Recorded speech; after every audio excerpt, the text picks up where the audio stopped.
School और college के result announce हुए हैं, जिनमें से कुछ लड़कों के रिजल्ट तो बहुत अच्छे हैं, लेकिन कुछ लोगों के रिजल्ट थोड़े खराब आए हुए हैं। तो दोस्तों, अपने नंबर को देख करके कोई गलत कदम मत उठाना आप, क्योंकि मार्कशीट तो एक कागज का टुकड़ा है, लेकिन आप किसी के दिल के टुकड़े हो। हाय गाइस, मेरा नाम पीयूष है और मेरे चैनल एजुकेशन विद मोटिवेशन में आप लोगों का फिर से एक बार स्वागत है। हर रोज की तरह फिर से एक नई कहानी मैं आप लोगों के लिए लेके आया हूँ। इस कहानी को भी आप लोग लास्ट तक सुनिएगा और बताइएगा कहानी आपको कैसे लगी। लेकिन उससे पहले जो लोग मेरे चैनल पे नए हैं वो प्लीज मेरे चैनल को सब्सक्राइब कर लीजिए, बेल आइकन को प्रेस कर लीजिए, जिससे YouTube पे मैं अपनी जब भी कोई नई वीडियो अपलोड करूं तो उसकी नोटिफिकेशन आपको मिलती रहे। तो आइए कहानी शुरू करते हैं। एक बार एक राजा थे जिनकी कोई संतान नहीं थी। उनकी उम्र भी ज्यादा हो चुकी थी। अब उनको राजपाट चलाने में थोड़ी मुश्किल महसूस हो रही थी।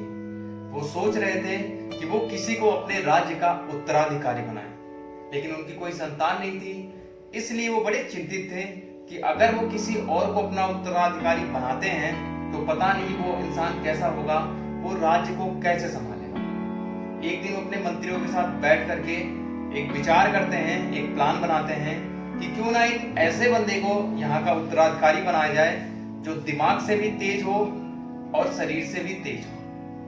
एक दिन वो अपने मंत्रियों की सभा बुलाते हैं और उसमें ये बात रखी जाती है कि इस राज्य के उत्तराधिकारी के लिए अगर किसी लड़के का चयन करना है, अगर किसी को चुनना है, तो उसके लिए सबसे अच्छा तरीका क्या होगा। इससे जो लड़का चुना जाए उत्तराधिकारी के लिए वो दिमाग और शरीर दोनों से तेज हो। सारे मंत्री पहले सोचते हैं, फिर वो राजा को एक प्लान बताते हैं कि क्यों ना एक बड़ा सा महल बनाया जाए और उस महल के दरवाजे के बगल में एक ऐसा समीकरण बनाया जाए जिसको हल करने के बाद ही वो दरवाजा खुलेगा। जो भी इस समीकरण को हल करके दरवाजा खोल देगा उसको महल भी गिफ्ट में दिया जाएगा और उसको इस राज्य का उत्तराधिकारी भी बनाया जाएगा। राजा भी इस बात से सहमत हो जाते हैं और आदेश देते हैं कि कल से ही महल का निर्माण शुरू कर दिया जाए। कुछ दिनों में महल बनके तैयार हो जाता है। महल बहुत ही ज्यादा खूबसूरत होता है, बहुत ही ज्यादा आलीशान होता है। ऐसा राजा का पहले से प्लान होता है कि दरवाजे को खोलने के लिए एक समीकरण बनाया जाए, तो दरवाजे को खोलने के लिए एक समीकरण बना दिया जाता है और पूरे गांव में और दूसरे राज्यों में भी ये बात फैला दी जाती है कि जो इस समीकरण को सॉल्व करके इस दरवाजे को खोलेगा उसको राजा अपना उत्तराधिकारी बनाएंगे और ये महल उसको गिफ्ट किया जाएगा। जैसे ही ये बात लोगों तक पहुंचती है, उस राज्य के और दूसरे राज्य के महान गणितज्ञ सब लोग आ जाते हैं उस समीकरण को सॉल्व करने के लिए।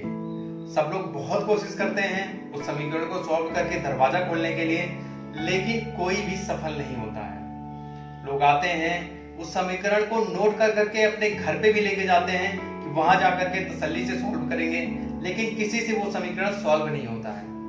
दिन गुजर जाते हैं, महीने गुजर जाते हैं, लेकिन वो दरवाजा कोई खोल ही नहीं पाता, क्योंकि वो समीकरण किसी से सॉल्व ही नहीं होता। राजा को अब डर लगने लगता है कि ये समीकरण अगर सॉल्व नहीं हुआ तो उनको अपना उत्तराधिकारी नहीं मिल पाएगा।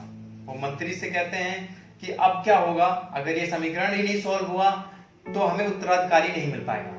मंत्री कहते हैं कि महाराज आप थोड़ी सी और तसल्ली रखिए, अभी बहुत सारे लोग आने हैं, कोई ना कोई इस समीकरण को सॉल्व करके दरवाजा खोल देगा। बहुत सारे लोग आते हैं, चले जाते हैं, लेकिन दरवाजा नहीं खुलता है। लास्ट वाले दिन दो गणितज्ञ बचते हैं और एक उसी गांव का एक साधारण आदमी बचता है। वो दोनों गणितज्ञ लगे होते हैं उस दरवाजे को खोलने में, और वो जो साधारण आदमी होता है वो कोने में खड़े होकर के उन गणितज्ञ को देखने लगता है। वो दोनों गणितज्ञ उस आदमी से पूछते हैं कि तुम यहाँ क्या कर रहे हो। तो वो आदमी कहता है कि मैं यहाँ इस दरवाजे को खोलने आया हूँ। ये बात वो दोनों जब गणितज्ञ सुनते हैं तो वो हंसने लगते हैं और वो कहते हैं कि सुबह से हम लगे हुए हैं लेकिन ये दरवाजा नहीं खोल पा रहा हमसे, तो तुम कैसे खोल दोगे। आदमी कहता है कोई बात नहीं, आप कोशिश कर लीजिए, जब आप हार जाएंगे तो फिर मैं आके दरवाजे को खोलूंगा। वो गणितज्ञ बड़े शौक हो जाते हैं कि सुबह से हम लोग नहीं खोल पाए और इतने सारे गणितज्ञ आए और नहीं खोल पाए, लेकिन ये आदमी कैसे खोल देगा। फिर भी वो लोग अपनी कोशिश करते हैं और शाम तक जब वो हार मान जाते हैं तो इस आदमी से कहते हैं कि ठीक है, अब तुम दरवाजा खोलो। आदमी आता है और वो दरवाजे को धीरे से धक्का देता है और वो दरवाजा खुल जाता है। वो दोनों गणितज्ञ एकदम हैरान हो जाते हैं कि ये आदमी आता है और हल्के से धक्का देता है और दरवाजा खुल जाता है। वो दोनों उससे पूछते हैं कि आखिर तुमने ऐसा क्या किया कि तुम्हारे आते ही और हल्के से धक्का देने से ही ये दरवाजा खुल गया। वो आदमी कहता है, आप लोग समीकरण हल करने में बिजी थे, लेकिन आपका ध्यान तो कुंडी पर गया ही नहीं। इसलिए मैंने सोचा कि क्यों ना पहले ऐसे ही दरवाजे को धक्का देके कोशिश किया जाए कि खुल जाएगा, क्योंकि इसमें जब कुंडी नहीं है तो ये भी हो सकता है कि दरवाजा बंद ही ना हो। बस यही सोच करके मैंने दरवाजे को धक्का दिया और देखिए आपके सामने ही दरवाजा खुल गया।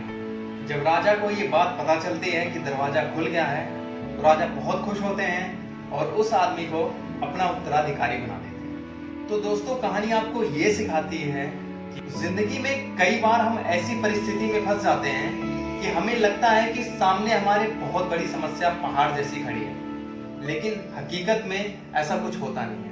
बस हम लोग ये सोच के बैठ जाते हैं कि समस्या बहुत बड़ी है, इसको अब हम हल नहीं कर पाएंगे और इसको हमें छोड़ के चले जाना चाहिए। लेकिन बाद में जब हम लोग ठंडे दिमाग से सोचते हैं तो हमें पता चलता है कि समस्या तो सिर्फ दिखने में बड़ी थी, लेकिन वास्तव में तो ये कोई समस्या ही नहीं थी और ठंडे दिमाग से इसका हल भी निकल जाता है। तो दोस्तों, अगर जिंदगी में कोई भी बड़ी समस्या आए तो सबसे पहले अपने आप को शांत रख करके उसके हल को ढूंढने की कोशिश कीजिए।